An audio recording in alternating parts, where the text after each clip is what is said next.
నమస్తే. Welcome to Andhra Prabha. నేను లక్ష్మి.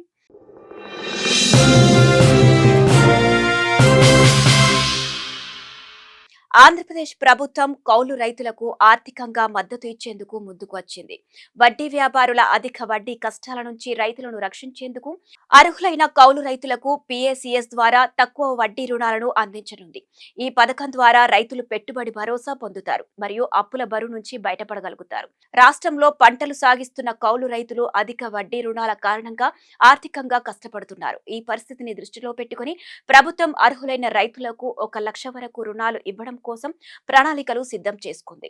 ఈ రుణాలు విత్తనాలు, ఎరువులు, కూలీ ఖర్చులు వంటి వ్యవసాయ అవసరాలకు ఉపయోగించుకోవచ్చు.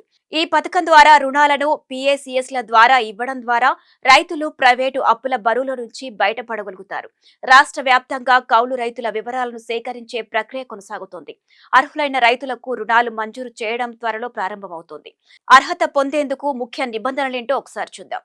రైతు సంబంధిత అధికారుల నుంచి జారీ చేసిన కౌలు పత్రాలను కలిగి ఉండాలి. సహకార సంఘం పరిధిలో నివాసం ఉండి ఆ సంఘ సభ్యత్వం ఉండాలి. రుణం పొందే రైతు కౌలు పత్రంలో చూపిన భూమి ఎకరాలకు తగ్గకుండా సాగు చేసేది కావాలి. అసైన్డ్ చేసిన భూముల్లో పంట సాగు చేస్తున్న రైతులు మాత్రమే అర్హులు. సొంత ఇల్లు ఉన్న రైతులకు ప్రాధాన్యత. రుణం పొందిన తేదీ నుండి 1 సంవత్సరంలో అసలు రుణం మరియు వడ్డీ తిరిగి చెల్లించాలి. కౌలు రైతుల ఆర్థిక భరోసా పెంపుతో ఈ పథకం రాష్ట్ర వ్యవసాయ రంగానికి కొత్త ఊపుదనం ఇస్తుందని నిపుణులు అభిప్రాయపడుతున్నారు.